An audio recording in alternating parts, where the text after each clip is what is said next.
हटाई तो सारी लाठियां टुकड़ा टुकड़ा होके गिर पड़ी और जोर से ग्वाला चिल्लाई, कान्हा अपनी उंगली लगा। तो कान्हा ने दोबारा से उंगली लगा ली और गिरिराज को ऊपर उठा लिया। तो एक ग्वाला बोले, कान्हा तुम्हें इतनी शक्ति कहां से आ गई कि तूने एक उंगली पे गिरिराज को उठा रखो है?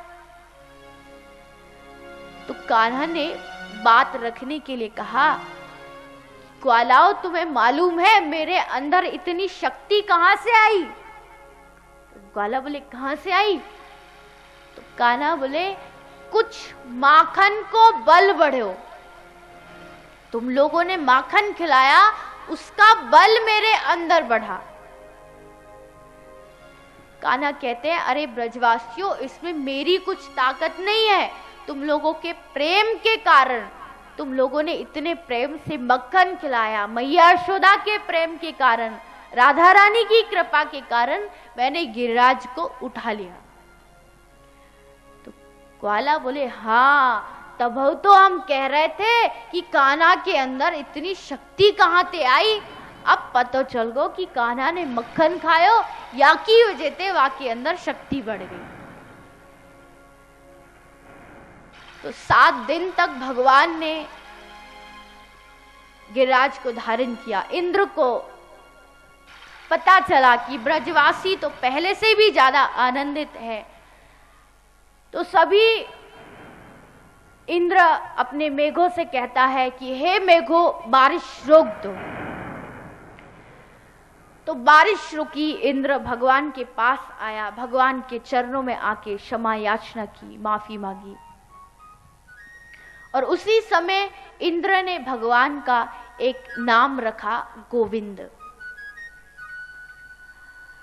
तो इस तरह भगवान ने गिरिराज पर्वत को उठाया, ब्रजवासियों की रक्षा की, इंद्र का अभिमान तोड़ा। अब देखिए, आप सभी श्रोता 7 दिनों से कथा में आ रहे हैं, तो आप लोगों ने देखा होगा कि हम सुबह सुबह प्रभात फेरी निकालते हैं।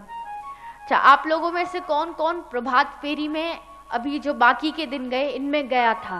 हाथ ऊपर खड़े करें। आप सभी लोग गए, बहुत अच्छी बात है, आप लोग भगवान के नाम में गए। एक दिन हम भी आपके साथ गए थे, भगवान का नाम आपके साथ निकाला, आपके गांव में नाम कीर्तन करते हुए गए। तो आप लोग, जैसे आप लोगों ने यहां प्रभात फेरी की, वैसे ही ब्रज में लगभग 300-400 गांव में रोजाना सुबह सुबह ऐसी ही प्रभात फेरी होती है। और हम जहां भी कथा में जाते हैं, आपसे पिछले साल धर्मज में आए, वहां भी प्रभात फेरी चलाई। जहां भी कथा में जाते हैं वहां प्रभात फेरी लोग करते हैं, और हमारे जाने के बाद भी प्रभात फेरी करते हैं। तो प्रभात फेरी का देखो, आप लोग यहां आए हैं, सत्संग सुन रहे हैं। सत्संग हम एक जगह बैठ करके सुनते हैं, ऐसा तो नहीं कि हम आपके गांव में माइक लेके चलते चलते चलते चलते आपको कथा सुनाएं, ऐसा तो नहीं हो सकता, एक जगह बैठ के सुनेंगे। लेकिन भगवान का नाम कीर्तन हम चलते चलते करते। क्यों? क्योंकि रामायण गीता सब में बताया गया है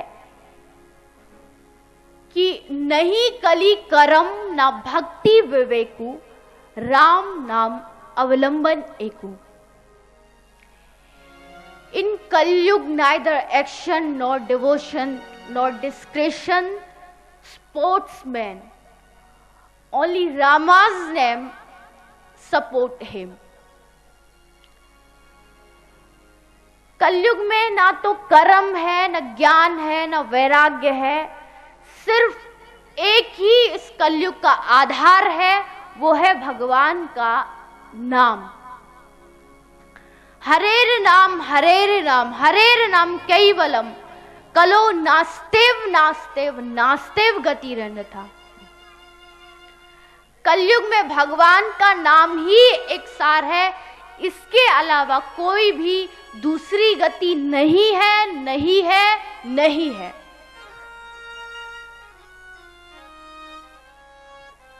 भागवत में श्री सुखदेव जी कहते हैं कि कलेर दोष निधे राजन्नहा हस्ती है एको महान गुण कीर्तन देव कृष्णस्य मुक्त संग परम व्रजे। हे परीक्षित, ये कलयुग दोषों का खजाना है, दोषों से भरा हुआ है, लेकिन फिर भी इस कलयुग में एक सबसे बड़ा गुण यही है कि अगर हम भगवान का नाम रटते रहे, चाहे भाव से चाहे कुभाव से कैसे भी रटे, लेकिन वो नाम हमको मुक्ति दिला देता है, उद्धार दिला देता है।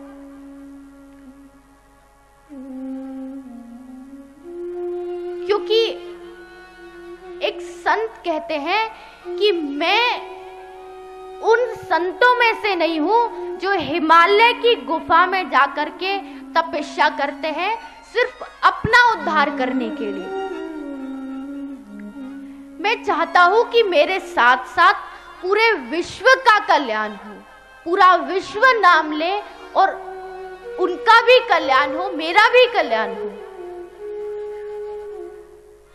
रामायण में लिखा है, जान आदि कवि नाम प्रतापू भयउ शुद्ध कर उल्टा जापू।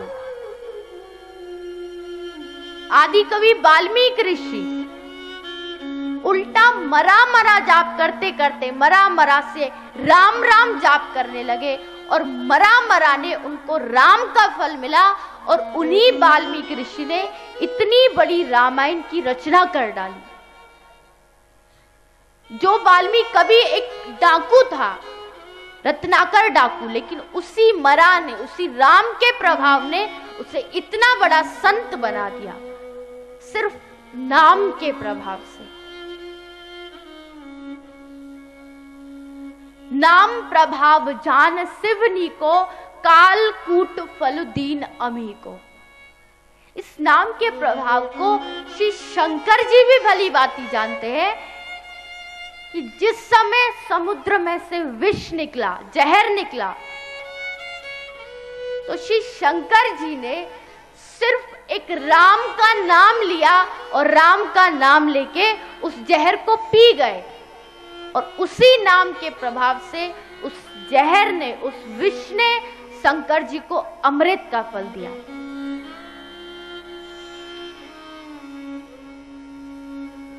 जब राम भगवान लंका के लिए जा रहे थे, समुद्र पर पुल बनाया जा रहा था, हनुमान जी पत्थर पर राम राम लिख करके उस पत्थर को पानी में डाल रहे थे। तो उस समय सब लोगों ने सोचा कि हम पत्थर पर राम लिख के पानी में डाल रहे हैं, क्यों ना एक पत्थर हम भगवान श्री राम के हाथों से ही डलवा दे। स्वयं भगवान जब यहां पर है तो वानर पत्थर लाए, राम भगवान को दिया। राम भगवान ने जब उस पत्थर को जल में डाला, समुद्र में डाला, तो पत्थर डूब गया। लेकिन जब उसी पत्थर पर दोबारा से राम लिख करके उसे पानी में डाला तो वो पत्थर तैरने लगा। तो उस समय श्री राम भगवान ने पूरे संसार को यह दिखाया कि देखो, जो शक्ति मुझ में नहीं है वही शक्ति मेरे नाम में है। क्योंकि कलयुग केवल नाम आधारा, सुमिर सुमिर नर उतर ही पारा। कलयुग का एक आधार ही है भगवान का नाम। हमारे बंगाल में श्री चैतन्य महाप्रभु, जो श्री राधा कृष्ण भगवान का अवतार थे, उनसे लोग